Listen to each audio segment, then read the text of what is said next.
Salut et bienvenue dans mon garage. 1 heure pour vous. Il est non 21 heures pour vous, 1 heure de l'après-midi pour moi.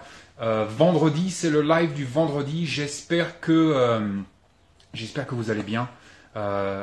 Il fait plutôt beau aujourd'hui. Donc on est passé au printemps finalement. J'espère que vous allez bien. Comme d'habitude, on va entamer discussion du vendredi, discussion live, toujours assez sympathique. Et comme d'habitude, si je ne prends pas votre question, n'hésitez pas à la reposer ou alors à la poser la semaine prochaine. Il n'y a rien de personnel ici. C'est juste qu'il y a tellement de questions qu'en fait je passe comme ça sur pas mal de questions. Donc voilà, j'espère que tout le monde va bien. Comme je le disais, il fait beaucoup plus beau aujourd'hui. On est demain matin. Salut Bastien. Demain matin, salut à tout le monde. Demain matin, on récupère nos abeilles. Donc salut l'Alsace. Je suis hyper content. Je vais vous faire voir un petit peu. Donc comme j'ai dit, il fait assez beau. Les panneaux solaires sont en train de recharger les piles de mon électro portatif. Donc ça fonctionne. Et donc on a... Salut Touton. Donc on a les ruches toutes prêtes pour demain. Donc on a pris trois nouveaux essaims. Donc on va croiser les doigts et puis voilà, on est super excité, super content de redémarrer cette aventure apiculture, cette aventure abeille. Encore une fois, nous sommes là juste pour les aider un petit peu, pour les déranger le moins possible, pour partager avec elles. On n'est pas là pour tout leur voler et pour tout prendre. Donc voilà, je ferai plus de vidéos maintenant avec les abeilles. Peut-être qu'on en parlera à chaque fois durant le live du vendredi. Les abeilles, c'est cool. On est super excités. Donc ça va être demain matin. J'ai finalement fini d'installer un petit peu mon système. Je ne sais pas si vous pouvez voir mon système solaire. Donc ça se passe bien. Là, je suis en train de recharger un Anker.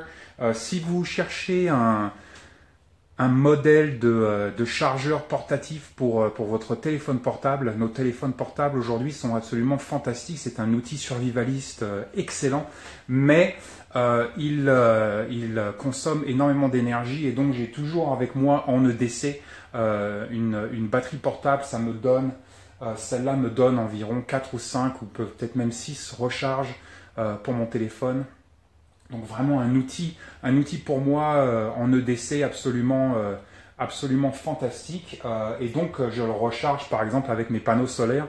Donc ça ne me coûte rien du tout. Mais la meilleure marque que j'ai trouvée pour le moment, peut-être que vous avez une marque qui marche beaucoup mieux, mais la meilleure marque que j'ai trouvée, moi, c'est Anker.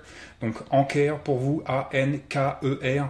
Vraiment une marque formidable qui fait des batteries absolument fantastiques, des petites et des grandes, pour donc tout ce qui est téléphone, rechercher téléphone, les tablettes et tout le bordel. Moi je suis sur une moyenne, là, un boîtier plutôt moyen, ça se porte bien. Donc voilà pour les petites nouvelles. On va passer aux questions. Donc, salut tout le monde, salut la Corse. Ah, il y en a en fait, vous venez des 4 coins du monde, ce qui est assez fantastique en fait. Sud-est de la France. Donc, c'est génial. Donc, c'est parti pour les questions. Salut la Picardie.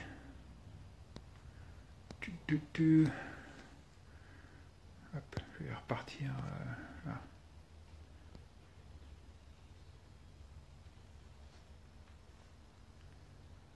Alors, une question de Cyril Lévenez. Salut Volwes, tu as dit la semaine dernière que tu avais identifié tout ce qui était comestible autour de chez toi. Peux-tu nous indiquer comment tu as répertorié tout ça et comment tu as testé?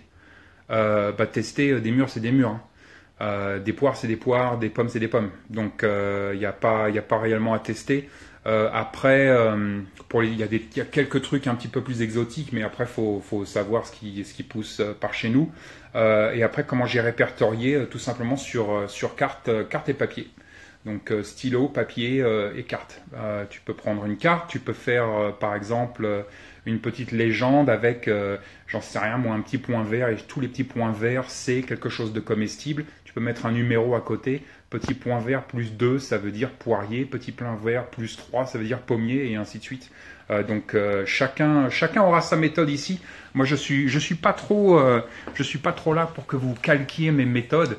Moi je suis juste là pour vous donner des idées et surtout pour vous expliquer comment moi je fonctionne. Donc c'est pas forcément la meilleure solution, mais c'est comme ça que je fonctionne. Donc à toi un petit peu de trouver ta propre dynamique pour effectivement répertorier un petit peu tout ce qui se passe dans ton quartier, que ce soit les plantes comestibles ou non.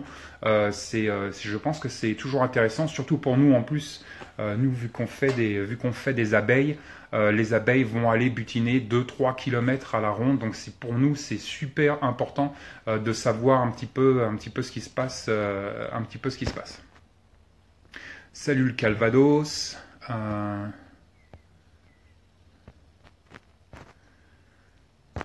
Je comprends pas la question.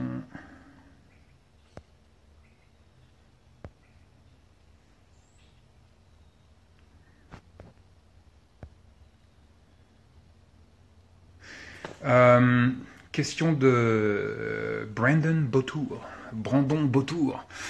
Quel Berkey choisir, le Big, le Crown, le Royal ou l'Impérial? Ça dépend de tes besoins.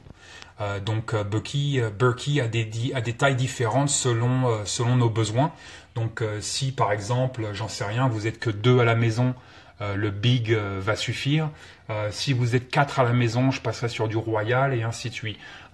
En même temps, je pense que c'est intéressant de passer toujours un petit peu plus grand. Si j'avais à refaire, je prendrais un Crown directement ou un Royal. À la place du Big. Pour nous deux, ça le fait, mais c'est vrai qu'on a des capacités ici beaucoup plus intéressantes. Mais donc ça dépend, la réponse à ta question, c'est que ça dépend de tes besoins.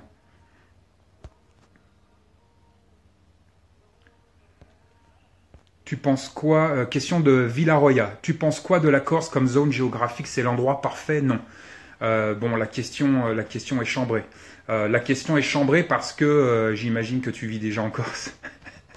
Donc si je te dis non, c'est pas l'endroit parfait, tu vas faire la tronche.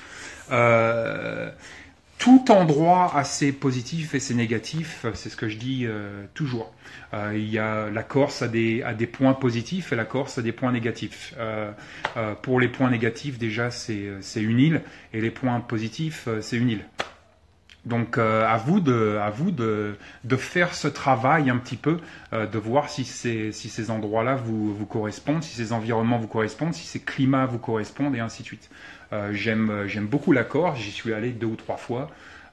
J'adore la Corse, mais ce n'est pas pour moi un endroit où j'installerai ma bad. Maintenant, si j'étais obligé, si par exemple par le boulot j'étais obligé de vivre en Corse, je le ferais fonctionner parfaitement et je prendrais plaisir à vivre en Corse. Encore une fois, ça dépend de tellement de paramètres, c'est des questions tellement larges et il n'y a pas d'endroit parfait. Il n'y a pas de zone géographique parfaite, il n'y a pas de ville parfaite, il n'y a pas d'endroit parfait. Le Montala n'est pas parfait, ma ville n'est pas parfaite. Il y a toujours des compromis à faire. Les compromis dépendent de vous. Les compromis dépendent de vos besoins, de vos conditions, de vos situations familiales, économiques et ainsi de suite. Donc il n'y a pas d'endroit parfait et la Corse n'est pas parfaite. Question de Pipio, une mise à jour prochaine de la liste Amazon. Oui, c'est vrai que ça fait longtemps que j'ai pas mis à jour ma liste Amazon. Je vais aller voir ça.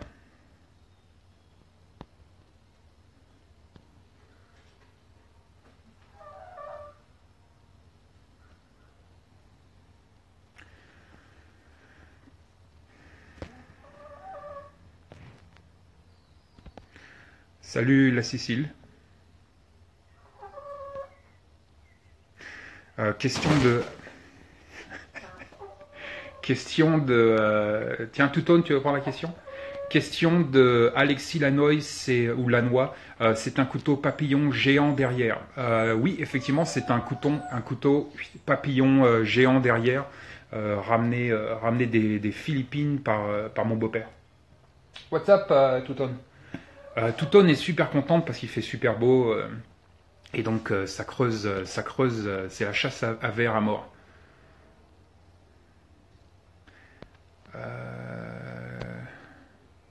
Salut Aix-en-Provence.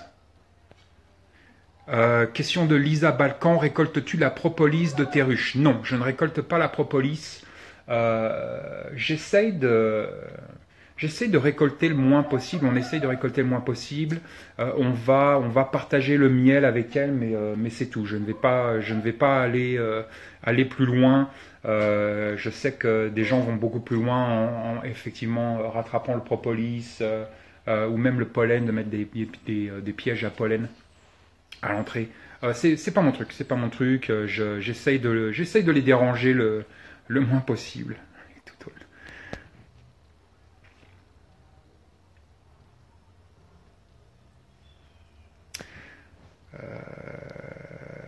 PT229, bonjour Volwest, désolé si ma question a déjà été posée.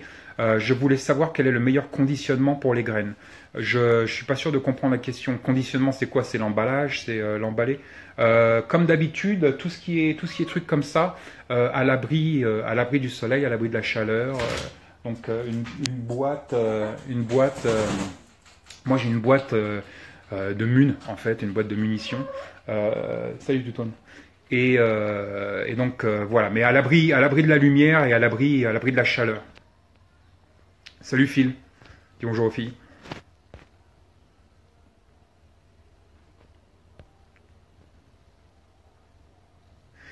Le survivaliste 42. Demain, formation apiculture. Ma préparation avance à grands pas, en partie grâce à tes conseils. Vraiment merci, de rien.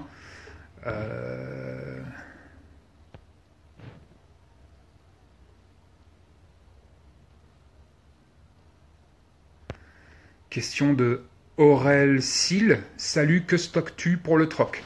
J'ai fait tout un article il y a 6 ans, 7 ans.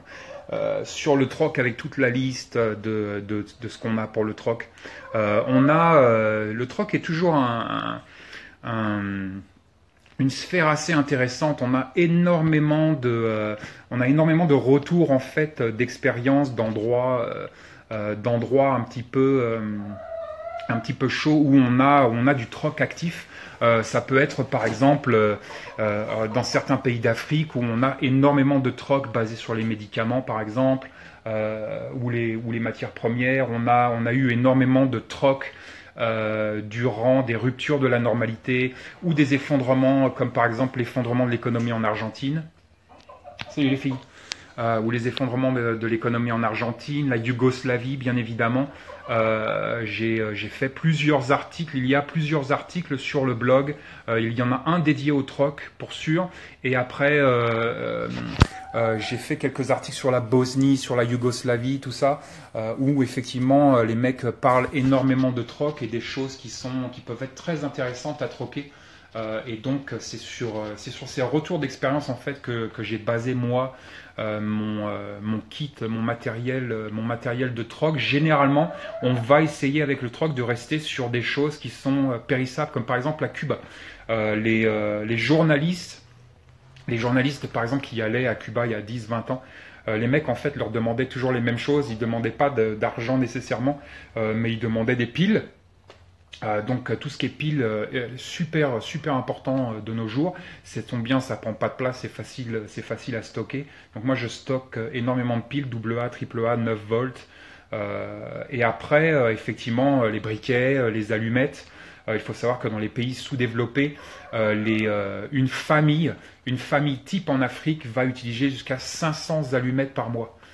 C'est énorme pour allumer les gazinières, les lampes à pétrole, faire démarrer les feux et toutes ces choses-là. Donc quand on commence à penser un petit peu, on avait fait aussi un article sur le blog sur la pharmacie familiale, si vous avez par exemple un rhume à la con, combien de boîtes de Doliprane vous allez dégager juste pour un rhume? C'est un petit peu pareil avec avec tous ces outils périssables comme les allumettes, les briquets, les bougies, les piles, bien évidemment certaine nourriture, le sucre, le sel. C'est incroyable si on remonte dans le temps. D'ailleurs, le mot sel, je crois, c'est le mot le plus utilisé dans la Bible. Donc voir un petit peu, voilà, moi je me base sur le réel, sur le concret. Donc je fais beaucoup d'études comme ça, de voir ce qui s'est passé il y a 1000 ans, il y a 2000 ans, il y a 500 ans, il y a 20 ans. Et aujourd'hui, qu'est-ce qu'on troque en Afrique par exemple? Beaucoup d'antibiotiques, beaucoup de médicaments. Comme je l'ai dit dans un précédent live, j'ai une amie, toute sa famille est au Pakistan et elle part au Pakistan assez régulièrement pour aller les visiter. Et à chaque fois, ils leur demandent qu'une seule chose de ramener, c'est du Doliprane. C'est de l'acétaminophène. Donc tout ça, ça peut être intéressant. Il faut juste un petit peu ouvrir les yeux et les oreilles, voir les besoins un petit peu, les besoins aujourd'hui modernes, et puis ce qui a toujours marché dans le temps, comme le sel, le sucre, l'huile, toutes ces choses-là. Voilà, j'espère que ça répond à ta question. Salut la Colombie. Salut l'Ardèche. Salut Cannes. On a vécu à Cannes pendant 1 an, je crois. Salut le Portugal. Mélusine Basso, tu parlais de backup de papier important sur clé USB dans une vidéo, mais tes originaux, tu les stockes dans ton coffre ou en banque, puisque les copies n'ont pas la même valeur. Alors effectivement, les originaux, j'ai un coffre ignifuge à la maison. Donc tout ce qui est papier originaux est en coffre ici à la maison, et après j'ai une copie en clé USB dans mon sac d'évacuation. J'ai une copie en clé USB à une banque et une autre copie en clé USB à une autre banque. Je pourrais aller plus loin et par exemple faire une copie clé USB et l'envoyer par exemple à ma mère en France et qu'elle le garde dans son congélateur, j'en sais rien. Mais donc ça me ferait 4 copies dans 2 pays différents. Pourquoi pas? Pourquoi pas? Il y a beaucoup de gens qui font ça aussi. Si vous avez de la famille, par exemple, ou des amis qui vivent dans une autre région, et d'ailleurs j'en ai parlé sur le blog il y a 5 ou 6 ans, les kits de décentralisation, c'est un concept que j'ai inventé, que je trouve assez sympatoche, tout simplement parce que donc on va décentraliser notre information, mais aussi on peut décentraliser d'autres choses, comme par exemple des ressources. On peut faire des caisses de décentralisation avec nos amis, avec nos parents et ainsi de suite. Et dans cette caisse de décentralisation, on peut effectivement intégrer donc une espèce de résilience administrative. Si par exemple tu vis Mélusine à Paris et que tes parents sont à Sète dans le sud de la France, tu peux leur faire une clé USB. Tu as une clé USB avec tout ton backup administratif chez eux et eux t'envoient leur clé USB avec eux tout leur backup administratif que tu vas garder chez toi. C'est de la redondance administrative, c'est de la résilience administrative et je trouve que c'est que du bon. Un incendie toutes les 90 secondes en France. Donc rien que pour ça, on n'a pas besoin ici d'avoir un effondrement de la normalité ou une crise économique terrible. Juste un incendie tout bête ou une inondation toute bête, on perd toute notre maison. Ça arrive toutes les 90 secondes en France. Le meilleur endroit au monde, c'est la Bretagne. C'est clair.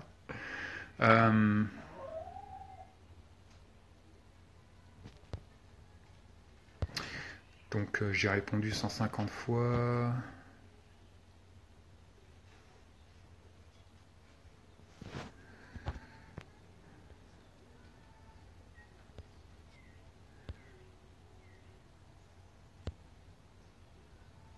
Salut l'Alsace, salut la Pennsylvanie,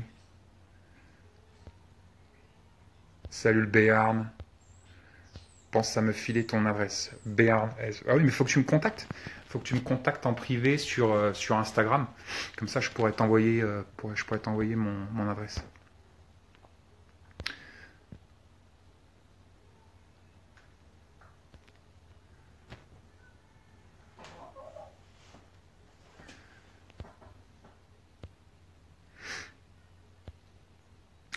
Question de Pipio, tu cannibalises toujours les objets que tu jettes? Oui, je cannibalise tout le temps. Tu vois, ma table est une cannibalisation constante. Je cannibalise à fond. Je cannibalise beaucoup aussi les ressources, tu vois, les trucs un petit peu primaires, que ce soit bois contreplaqué, tu vois, métal, tout le bordel. Je garde toujours un œil en fait. Quand je suis en ville par exemple, toujours garder un œil sur ce que les gens jettent. C'est pas forcément ce qu'ils jettent qui va être intéressant, c'est peut-être ce qui est intégré à ce qu'ils jettent. Si on pousse le vis, on peut récupérer tout ce qui est boulon sur un meuble qui a été jeté. Peut-être que le meuble est mort, mais peut-être que voilà, toutes les vis, les boulons à l'intérieur sont fonctionnels. Donc on peut pousser le vice très très loin. C'est un petit peu toujours ce que je reproche et je comprends. On a tous nos limitations, mais c'est un petit peu toujours ce que je reproche aux bobos écolo type qui vit en appartement, qui a pas de bagnole et qui nous donne des leçons d'écologie 24 heures sur 24. Mais en même temps, eux font jamais de recyclage. Donc il y a vraiment c'est vraiment l'écologie comme ça peut être c'est un énorme iceberg. On pense souvent qu'à la partie visible de l'iceberg, c'est-à-dire peut-être voilà moins de déchets, toutes ces choses-là, mais on pense très rarement à pousser le vis jusqu'au bout et à s'emmerder en fait, parce que ça prend du temps et ça prend de l'énergie, à s'emmerder à réellement cannibaliser nos outils avant de les jeter. Là, tu vois, je viens de jeter une paire de chaussures, elles étaient défoncées. J'ai récupéré les lacets, j'ai récupéré les œillets, toutes ces choses-là. Donc c'est toujours intéressant pour moi d'essayer d'aller vraiment un petit peu au fond des choses et de pas comme ça rester en surface. C'est trop facile de s'arrêter sur des problématiques lourdes qui sont effectivement complexes et intéressantes, mais c'est trop facile de s'arrêter à des solutions de surface qui sont généralement insuffisantes et qui ne nous permettent pas en fait de réellement plonger dans la problématique et de voir. C'est quand on commence en fait à faire de la récupération. On pourrait passer 1 heure dans le garage à parler récupération. 80% de ces étagères c'est de la récup. Là j'ai que des matières premières, c'est que de la récup.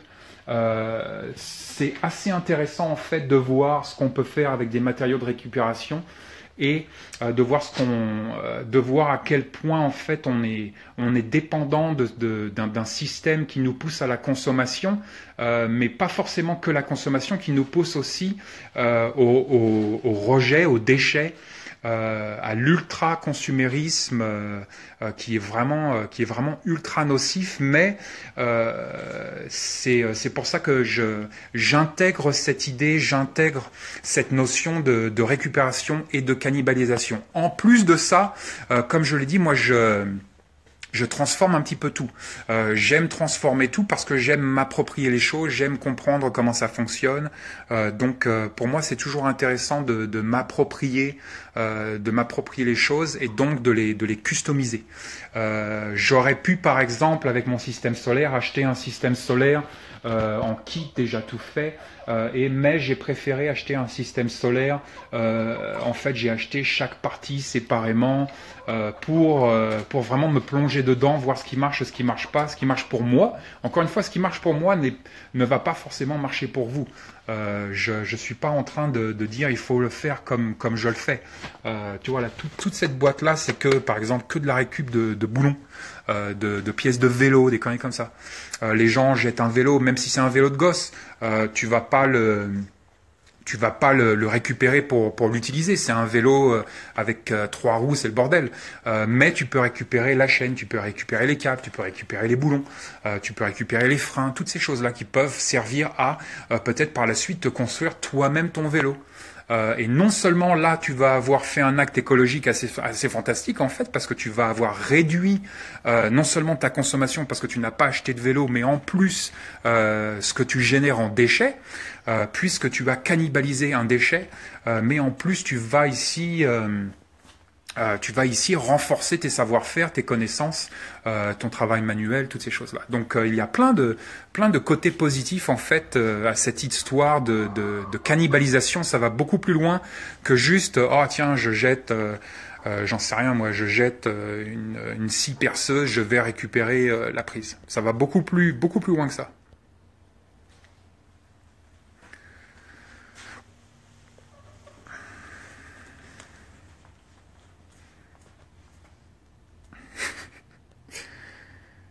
Salut Bastien.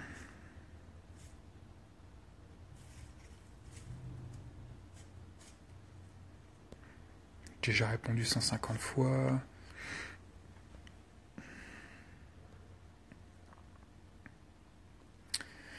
Marie Boulard, salut, ton lapin va bien? Écoute, j'ai pas vu Z depuis le printemps là. Donc je sais pas, en plus j'ai tout chamboulé parce que je lui ai sorti son, toi il vivait là derrière la pile de bois et en fait j'ai tout changé ici dans la pile de bois. Donc mais je l'ai pas vu, je sais pas, donc il a dû partir dans un jardin meilleur. Salut les Landes.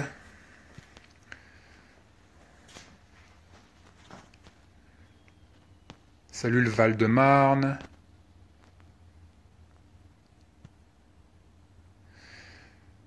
Chuck Berry, ici au RDC Congo, la boîte d'allumettes est un luxe, comme les gamelles du basique pour vivre.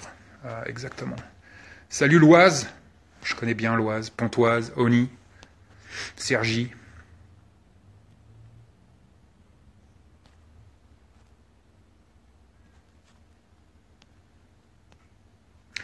Salut l'Alsace.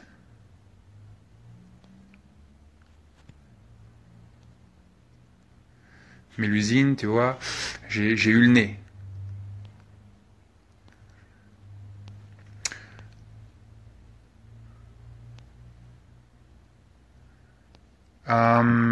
South Mountain Man, pourrais-tu nous en dire plus sur ce qu'il faut faire pour utiliser les UV5R, donc c'est les radios ham, radio amateurs, à longue distance, antenne, ampli, type de fréquence. Comme je l'ai dit sur un live précédent, il y a des vidéos sur YouTube qui ne sont pas de moi, mais qui sont très très bien. Donc allez jeter un œil. Déjà sur ces vidéos-là, allez jeter un œil sur peut-être le club de radio amateur à côté de chez vous. C'est par là qu'en fait qu'il faut commencer. Arrêtez de m'écouter avec les UV5R. On va changer la donne parce que je commence à voir comment ça se passe. C'est-à-dire que vous voulez acheter les UV5R et vous voulez que je vous dise comment tout faire. Mais ça va pas se passer comme ça. Ça va pas se passer comme ça parce que je suis aux States, vous êtes en France, les fréquences sont différentes et ainsi de suite. Et en plus, c'est vraiment pas un domaine que je maîtrise. Donc, ce qu'on va faire, c'est que allez chercher en France, et démerdez-vous entre vous, même si vous trouvez des bons plans, un club de radio amateur à côté de chez vous et allez participer au club radio amateur. Et en fait, là, les mecs, ils vont tout savoir, ils vont tout pouvoir vous dire sur les UV5R, comment ça fonctionne, comment les programmer et toutes ces choses-là. Je continue à dire que les UV5R, en tout cas sur le marché américain, c'est les meilleures petites radios pour le rapport qualité-prix. Il y a des radios bien meilleures que les UV5R en termes de ham, en termes de radio amateur, mais pour le prix, c'est absolument ridicule. Je crois que là, il y a sur Amazon, en tout cas nous aux States, on peut en acheter, je crois que ils les vendent 4 par 4 pour 30 balles. C'est ridicule. Et ça marche absolument fantastique. J'en ai une dans la voiture, 24 heures sur 24, elle est allumée. C'est vraiment une radio absolument fantastique. Donc pour le rapport qualité-prix, je vous conseille effectivement d'acheter cette radio, pendant qu'elle existe encore, pendant que c'est pas interdit. Et après, allez chercher dans votre environnement, dans votre ville, dans votre région, s'il y a un club radio amateur. Jean-Luc Light, Bonjour Vol, ici la Suisse. Salut la Suisse. Avez-vous des batteries au lithium pour vos panneaux solaires? Non, je ne suis pas sur des batteries au lithium, je suis sur des flooded, ce qu'on appelle des flooded batteries tradi normales, deep cycle, mais je suis sur des batteries un petit peu spéciales parce qu'elles sont, c'est des batteries de 6 volts qui sont faites pour les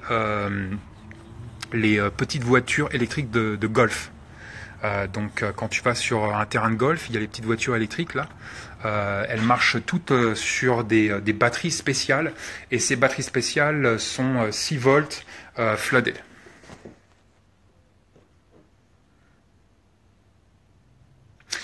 De la Julio. À Orléans, nous avons 2 centrales nucléaires qui nous entourent, à peu près 60 km à la ronde. Qu'en penses-tu? Ben, j'en pense que c'est la merde, mon gars. J'en pense que c'est la merde. J'ai pas encore trop parlé pour moi, les plus gros risques. J'essaye d'être raisonnable et de parler des choses qui peuvent nous arriver dans la vie de tous les jours, les accidents de la route, les AVC, les incendies au domicile. J'en parle assez régulièrement. J'ai fait un effort de ne pas trop parler des événements un petit peu plus catastrophiques parce on nous fait déjà mauvaise presse. Mais effectivement, ces événements arrivent. Fukushima, et donc Fukushima n'est pas une théorie. C'est bien quelque chose qui est arrivé et c'est absolument dramatique. Et donc effectivement, une des problématiques, un des scénarios que le gouvernement français a répertorié, c'est donc tout ce qui est événement technologique avec cet effet Fukushima qui pourrait arriver n'importe où, dans n'importe quel pays au monde, n'importe quand. Donc effectivement très anxiogène, très chiant et malheureusement les solutions sont minimes. Pour moi les solutions c'est courir vite et le plus loin possible. Encore faut-il qu'on soit au courant à temps et en heure. Donc effectivement, vivre à côté d'une centrale, c'est la merde. En même temps, je te dirais franchement que, comme j'en ai parlé, on en a parlé la semaine dernière, faut pas trop non plus se prendre la tête, vu que les solutions sont très minimes et qu'il y a des centrales nucléaires partout en France. Moi, j'ai la chance ici dans le Montana, la première centrale nucléaire est à 600 km. Donc j'ai énormément de chance par rapport à ça, et c'était un calcul aussi. Mais si j'habitais en France, tu sais, pour te dire la vérité, que tu habites à Paris, en Bretagne, ou dans les Alpes, ou dans les Pyrénées, il y a des centrales nucléaires partout. En plus, avec les vents dominants, les bordels, les machins, c'est mieux d'être sur la côte ouest de la France, à cause des vents dominants, mais tu vas t'en prendre plein la gueule. Donc, si on a un truc genre Fukushima, ou Tchernobyl, bien évidemment, encore que le nuage de Tchernobyl n'est pas passé sur la France, donc là, on s'en est bien sorti. Mais donc c'est la merde effectivement, mais en même temps il y a certaines petites précautions qu'on peut prendre. Encore une fois, l'étude de cette centrale est intéressante. Est-ce que c'est une centrale qui a 10 ans? Est-ce que c'est une centrale qui a 30 ans? Et bien évidemment les plans d'évacuation, très importants. Toujours avoir la moitié du réservoir plein, se tenir un petit peu au courant de ce qui se passe, et prévoir 3 routes de sortie le plus vite et le plus loin possible. C'est vraiment la seule solution. On l'a vu là dernièrement encore avec Fukushima. Les mecs, c'est le plus vite et le plus loin possible. Il y a rien d'autre à faire. En plus, ils se sont tapés le tsunami et le tremblement de terre avant, les routes détruites et tout le bordel, ce qui remet en question les routes d'évacuation et les systèmes d'évacuation. Mais comme on l'a vu par exemple à Tchernobyl, c'est se casser le plus loin et le plus vite possible. À l'armée, quand on était à l'armée et qu'on faisait des drills par rapport avec le masque à gaz et tout le bordel, donc des drills sur le chimique, c'était toujours pareil. C'est fallait se protéger le plus rapidement possible et courir le plus loin possible. Le plus vite possible. Donc dégager la pastille immédiate. Et donc on faisait des drills de courir sur 10 km avec tout le pactage plus le masque à gaz le plus rapidement possible et d'aller le plus loin possible. Donc c'est toujours les mêmes solutions en fait. Il n'y a pas 36 solutions.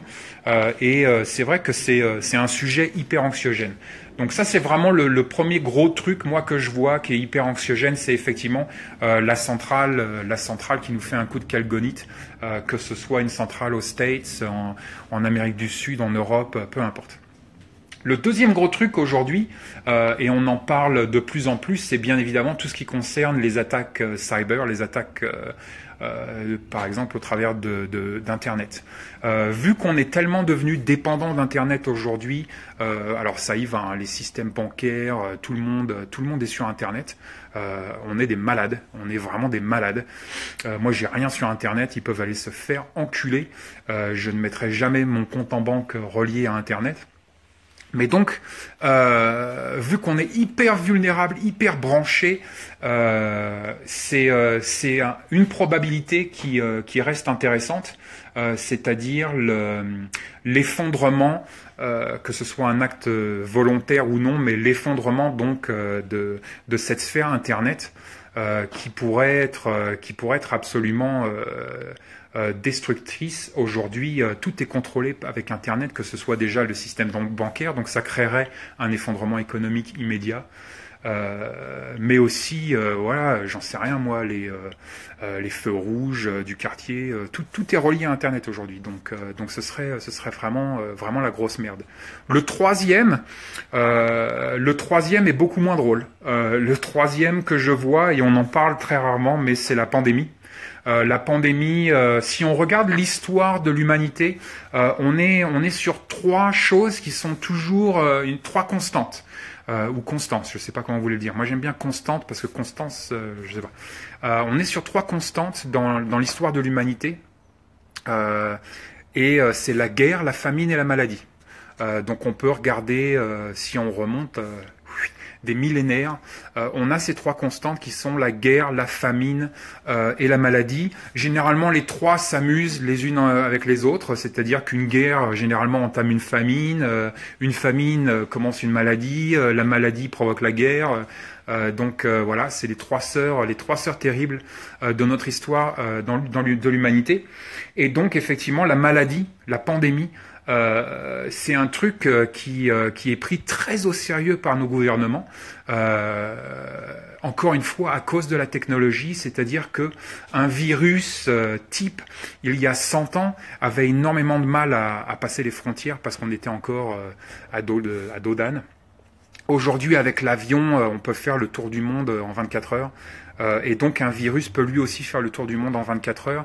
Et là, ce serait absolument catastrophique. On le voit déjà, on a eu des petits aperçus ces 20 dernières années. Ebola en Afrique il n'y a pas très longtemps, H1N1 ces 10 dernières années.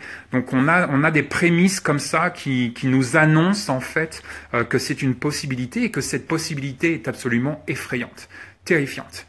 Donc l'organisation, la dynamique survivaliste par rapport à ça, c'est effectivement de pouvoir fermer la porte de sa maison et de vivre à l'intérieur de chez soi sans sortir pendant 90 jours. C'est le minimum. Le minimum, c'est de pouvoir ne pas avoir à serrer la main de quelqu'un pendant 90 jours. Et c'est vrai que c'est une dynamique assez spéciale, hein, la pandémie. Mais donc voilà, c'est vraiment les trois gros trucs, moi, que je vois comme ça, qui nous pendent un petit peu au nez, qui sont assez probables en fait. Et donc ce sera l'événement, malheureusement l'événement nucléaire, une centrale nucléaire qui nous fait une calgonite, la pandémie et l'attaque cyber, l'attaque sur Internet. Donc voilà, je vois si ça répond à ta question. Mais salut Kevin. Salut Nix.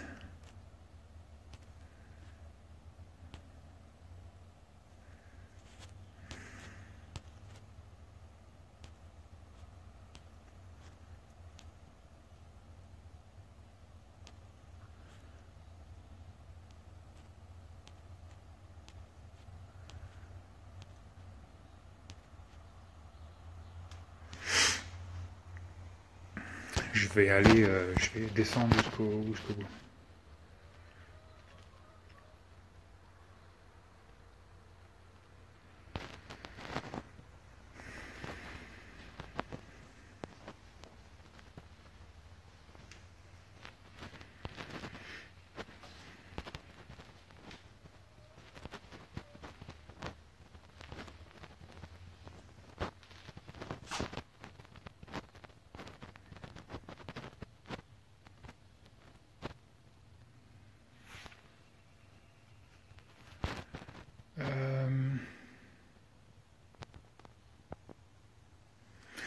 Question de Alexis M123. Salut, quel produit d'entretien à stocker conseilles-tu? Vinaigre, savon de Marseille. Bah voilà, vinaigre blanc, savon de Marseille, eau de Javel. C'est probablement les trois, la triplette quoi. C'est les trois reines du niquage de virus.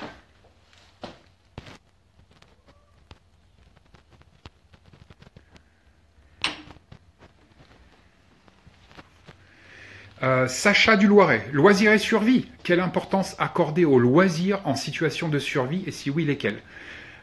Alors, il faut s'entendre sur le mot survie. Pour moi, une situation de survie est une situation de survie, c'est-à-dire qu'il n'y a pas de loisir. Si je suis dans une situation de survie, par exemple, je sais pas moi, accident de voiture et je suis en train de me vider de mon sang sur le bas-côté, le loisir n'existe pas. Donc une situation de survie, pour moi, il n'y a pas de loisir. Donc on va refaire la phrase et peut-être que toi tu veux parler d'une situation de résistance, une situation de résilience. C'est-à-dire s'il y a un problème et que peut-être on est confiné à notre domicile, comme par exemple il y a un incendie de forêt, on est évacué, ça arrive tous les ans aux États-Unis, incendie de forêt, on est évacué, on arrive à l'hôtel par exemple, et on est avec nos 5 gosses à l'hôtel pendant 3 jours et on s'emmerde. Donc effectivement, là, le loisir devient très intéressant. D'ailleurs, si on repart encore un petit peu, je suis pas prof d'histoire, mais si on repart un petit peu dans l'histoire, c'est intéressant de voir le pactage, par exemple, des soldats, Première Guerre mondiale, Deuxième Guerre mondiale. Généralement, ils avaient un petit outil loisir, que ce soit un jeu de cartes ou des dés à jouer. Et on peut en fait voir cette progression jusqu'à il y a 2000-3000 ans. Les soldats romains faisaient la même chose. Les soldats de la guerre de sécession aux États-Unis avaient tous des dés à jouer. Donc effectivement, l'idée de se changer d'esprit et surtout de tuer le temps est très important. Et on peut faire une multitude de jeux. On n'a pas besoin d'avoir des jeux manuels avec nous. On peut s'inventer des jeux. Quand j'étais en classe plus jeune et que j'étais cancre et que je m'emmerdais pendant les cours de français ou de géographie, j'avais une multitude de jeux à ma disposition et c'était pas des dés, c'était pas des cartes. Mais donc voilà, il y a une multitude de choses effectivement qu'on devrait mettre en place, surtout si on a des enfants et des enfants en bas âge. C'est très important de pouvoir occuper leur esprit à autre chose que la rupture de la normalité. Si par exemple on est chez soi et puis que tout d'un coup il y a une tempête et sur 3 jours on perd l'électricité, il y a des inondations un petit peu partout, on est coincé chez nous, comme c'est arrivé en France il n'y a pas très longtemps, on est coincé pendant 3 jours sans électricité, ça veut dire sans télé, sans jeux vidéo, sans téléphone et tout le bordel, et qu'on a des enfants en bas âge, effectivement là ça devient très important et intéressant psychologiquement d'avoir un loisir comme ça, de pouvoir occuper l'esprit de nos enfants pour qu'ils ne soient pas juste focusés sur la panne d'électricité ou la problématique tout simplement. Ça marche avec les adultes, ça marche avec les personnes âgées, mais donc effectivement prévoir cette idée de loisir, c'est extrêmement intéressant, mais pas en termes de survie. Encore une fois, la survie est vraiment quelque chose de spécifique, est un mot spécifique qui désigne une situation spécifique où notre vie est en jeu.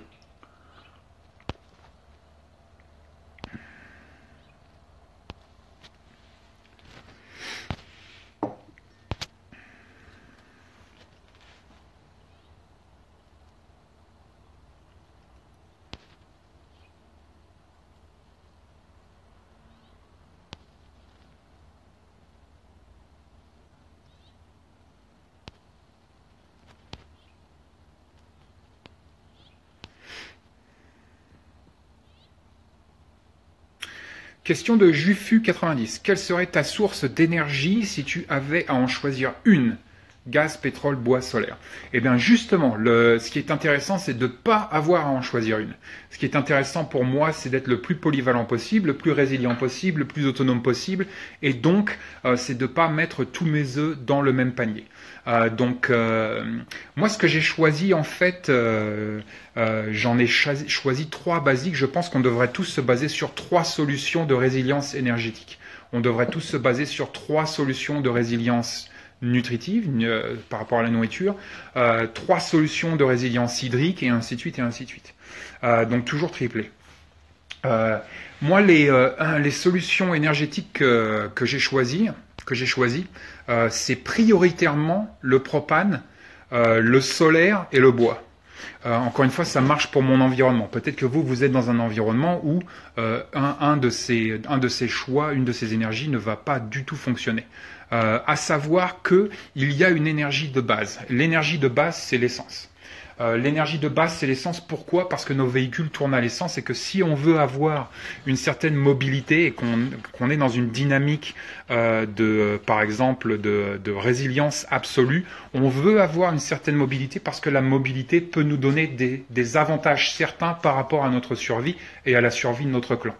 C'est tout simplement pouvoir évacuer notre environnement immédiat s'il y a un problème, comme par exemple un événement sur une centrale nucléaire, un incendie, peu importe. Si je dois évacuer mon quartier, évacuer ma maison, évacuer mon environnement, je veux pouvoir être le plus mobile possible.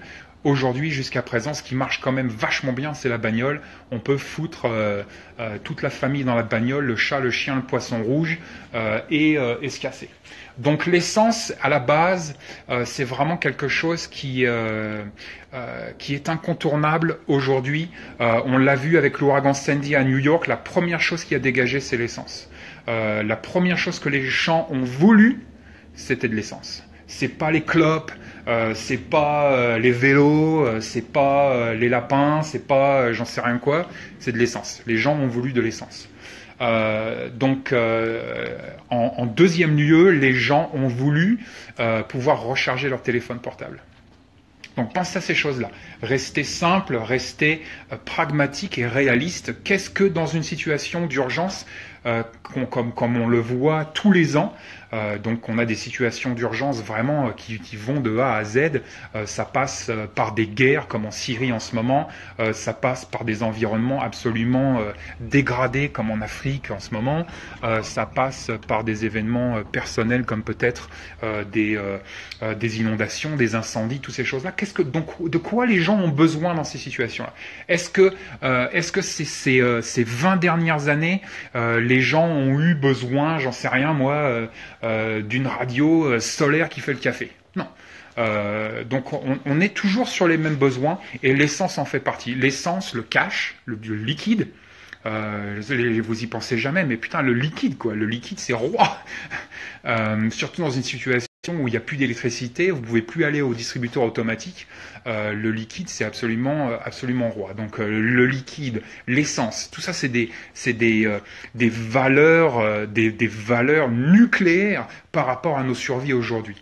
Les antibiotiques, que vous soyez pour ou contre, que vous soyez anti-Big Pharma, pour Big Pharma, on s'en branle.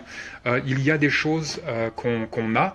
Parfois, il n'y a que les antibiotiques qui vont solver cette problématique. Mais donc l'essence en fait partie. Donc pour moi, l'essence est prioritaire. Donc j'ai de l'essence dans mes voitures, j'ai de l'essence en stock dans le garage, et après en secondaire je vais donc avoir ces 3 choix qui sont le propane, le bois et un petit truc solaire tranquille. Rien d'exceptionnel. Tout ça m'a coûté très peu cher. Le propane, j'ai du propane un petit peu partout, ça me sert de chauffage, ça me sert pour faire tourner mon générateur, donc il y a une multitude de choses que je peux faire avec mon propane, ça coûte pas cher, c'est bon pendant 30 ans. Je peux le laisser dans le garage pendant 30 ans, c'est solide, c'est hyper résilient, c'est hyper survivaliste. Le propane, les bouteilles de propane, hyper survivaliste. Le bois pour nous c'est important parce qu'on est dans un pays nordique avec des montagnes, avec du sapin et de la neige. Et qui dit sapin, neige, hiver, dit couper bois et chauffer au bois. Donc pour nous c'est une redondance qui a énormément de sens. Peut-être qu'encore une fois si vous vivez à 7, bon une réserve de bois, donc voilà. Et après le truc solaire, on en reparlera, mais encore une fois, le paradigme ambiant avec le solaire nous pousse à des systèmes énormes, à des systèmes qui devraient pouvoir remplacer la manière dont nous utilisons l'électricité aujourd'hui. C'est une erreur, c'est une grosse erreur. On ne peut pas visionner ou envisager la ressource du solaire comme on utilise l'électricité aujourd'hui dans nos maisons type. C'est pas possible. Nos maisons type de 150 mètres carrés où tout est allumé 24 heures sur 24, 4 gosses, les frigos, les télés, les téléphones, tout est branché 24 heures sur 24. On est débile avec notre électricité. On est débile et c'est justement en revenant à des petits systèmes comme moi j'ai là sur 200 watts. Moi j'ai un petit système de 200 watts qu'on s'aperçoit en fait de la valeur de l'électricité. Tout comme quand on est en manque d'eau, quand on va dans un pays où il y a un manque d'eau potable, on commence à être conscient de la valeur de l'eau potable, et ainsi de suite. Donc voilà, c'est mes trois énergies.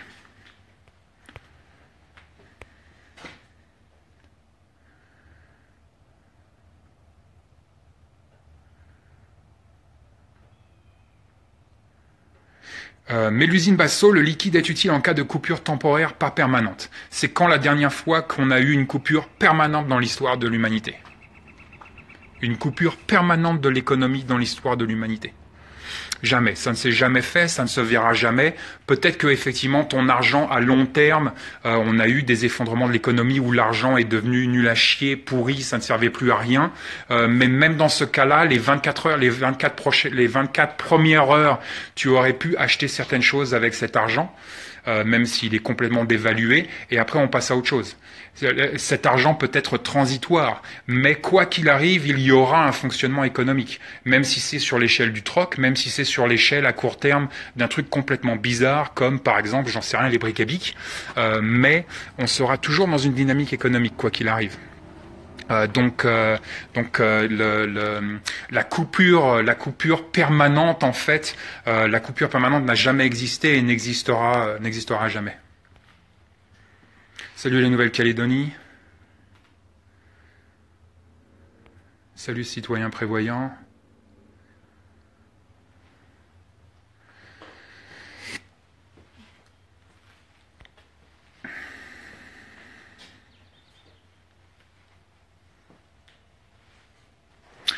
LOL Parade 9680.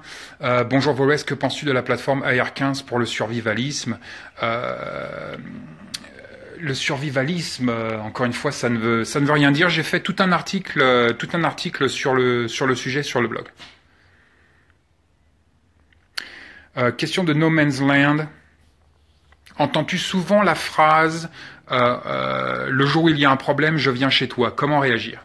Alors effectivement, on entend ça tout le temps. On entend ça tout le temps en tant que personne prévoyante, résiliente, autonome. Les gens ne croient pas, bien évidemment, ils ne croient pas aux problématiques lourdes, mais ils se disent quand même juste au cas où. C'est comme les gens qui sont pas trop croyants, mais dans les tranchées, on devient tous croyants. Mais donc, juste au cas où, on va dire putain ouais, s'il y a un problème, je viens chez toi, t'as l'air bien équipé. Ma voisine me l'a fait il y a 2 semaines, là, ma voisine russe, qui pourtant elle a connu l'effondrement de la Russie, elle. Donc on en parle assez souvent. Du jour au lendemain, elle m'a dit la manière de vivre de sa famille a complètement changé et a complètement été chamboulée, bouleversée. Et donc elle me dit ah putain c'est cool, s'il y a un problème, on vient chez toi. Et je lui ai dit, écoute, moi, il n'y a pas de problème si tu veux venir chez moi, à partir du moment où tu contribues.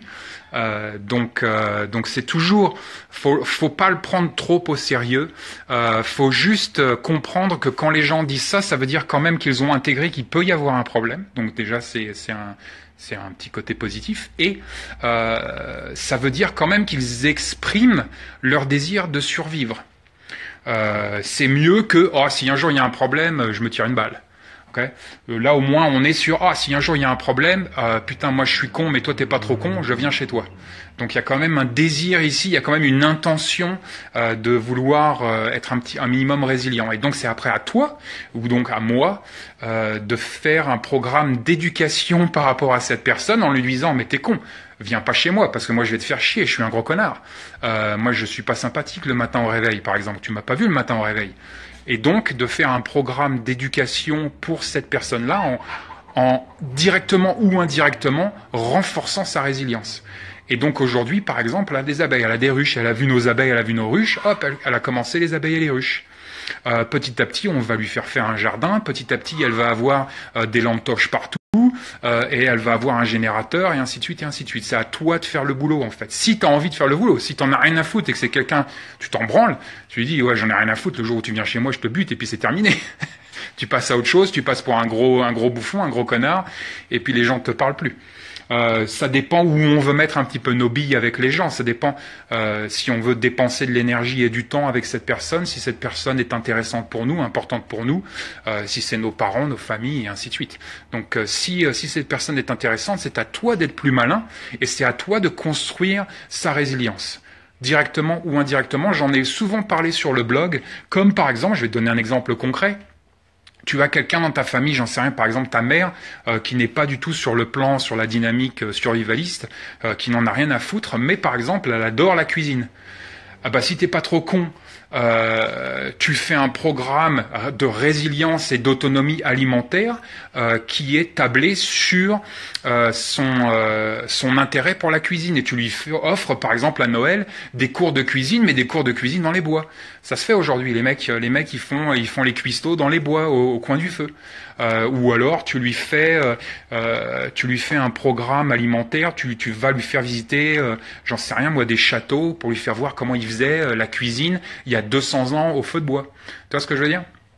Donc il y a plein de manières comme ça de manipuler un petit peu les gens en fait pour leur faire intégrer des systèmes de résilience, mais surtout une espèce de valeur de la résilience.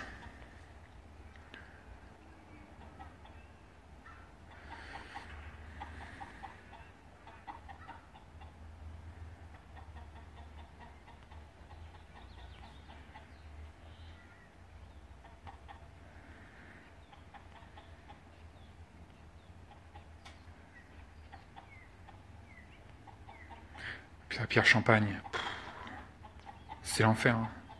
C'est l'enfer.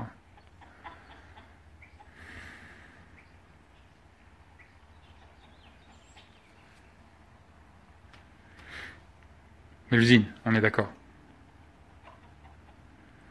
Je vais remonter un petit peu sur les questions.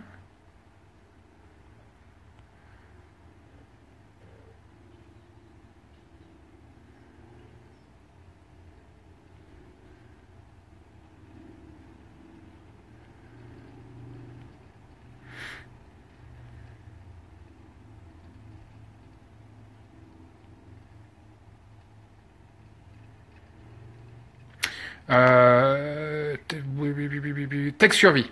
Je la pose à chaque fois et je m'en excuse, mais as-tu l'intention de traiter en profondeur du puits ? Alors le puits, bien évidemment, un outil hyper résilient. Encore une fois, on repart, aller voir Jean Florette. Hein. Il y a juste à voir ce film-là pour comprendre énormément de choses par rapport à l'eau, par rapport à la résilience hydrique. Mais donc Jean Florette, et effectivement, si on a une propriété, qu'on a la chance d'avoir une propriété, qu'on peut en plus avoir un puits, ça commence à devenir très intéressant. Donc moi, par exemple, je ne peux pas avoir de puits, je suis en ville, et en plus, je ne sais pas si je voudrais avoir un puits. Le gros problème du puits, un des gros problèmes du puits, c'est que donc on tape directement dans une nappe phréatique. Et généralement, si on est en milieu, par exemple rural comme le mien, où les mecs où les mecs nous font du pesticide depuis 30 ans, toutes nos nappes phréatiques sont contaminées et donc en fait l'eau de mon puits serait elle aussi contaminée et il va falloir donc que je pense à ça, que j'intègre ça et que je prenne ça en considération et il faut donc traiter cette eau de pluie, cette eau de puits. Mais un outil absolument fantastique, un outil de résilience et d'autonomie absolument fantastique. Si je pouvais avoir un puits, j'en aurais un. Je ne peux pas.